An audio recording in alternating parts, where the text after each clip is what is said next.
xibaar yu wér te wóor ca tàng ba abonnez-vous pour ngeen di mën di jot suñuy vidéo. jaajëfal nañu leen ci ànd bi ak Buzz 221 HD ni ñu koy defee saa su ne rek di leen indil ay xibaar la ca gën a fees kii di Barthélémy Dias maire bu Ndakaaru mujjee naa fay ndàmpaay la nga xam ne nag justice waxoon na mu jox ko li nga xam ne nag moom moo di famille Ndiaga Diouf lu toll ci 25 millions yoo xam ne ndàmpaay la bu waroon a jëm ci famille Ndiaga Diouf moom Barthélémy Dias doon xam ne nag amul 25 millions yoo xam ne nag war na koo mën a fay li nga xam ne nag moom moo di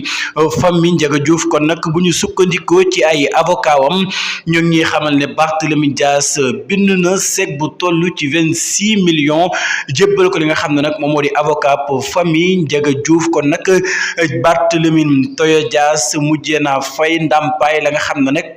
doon na wax ne amu ko maanaam amul xaalis boo xam ne ci la war a mën a fayee loolee nga xam ne nag jàppoon na ne dañu ko bëggoon a rey mu daal di défendre li nga xam ne nag moom moo di boppam ñëpp jàpp na nag li tax mu def lii moo di bëgg continuer te li nga xam ne nag moom moo di mairie bu Ndakaaru kon nag jamono ji Barthélémy Dias fay na li nga xam ne nag moom moo di ndàmpaay li mu waroon a jox famille Ndiaga Diouf kon nag jàpp nañ ne war na mën a wéy di yor li nga xam ne nag moom moo di mairie bu Ndakaaru kon nag